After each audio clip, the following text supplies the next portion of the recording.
श्रीलक्ष्मी श्रीमहालक्ष्मी क्षीरसागर कन्यका उत्तिष्ठ हरिसम्प्रीते भक्तानां भाग्यदायिनी। श्रीलक्ष्मी श्रीमहालक्ष्मी क्षीरसागर कन्यका उत्तिष्ठ हरिसम्प्रीते भक्तानां भाग्यदायिनी। उत्तिष्ठोत्तिष्ठ श्रीलक्ष्मी विष्णुवक्षस्थलालये उत्तिष्ठ करुणापूर्णे लोकानां शुभदायिनी।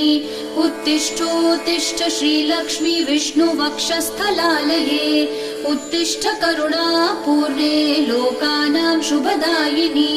श्रीपद्ममध्यवसिते वरपद्मनेत्रे श्रीपद्महस्तचिरपूजित पद्मपादे श्रीपद्मजात जननी शुभपद्मवक्त्रे श्रीलक्ष्मी भक्तवरदे तव सुप्रभातम्।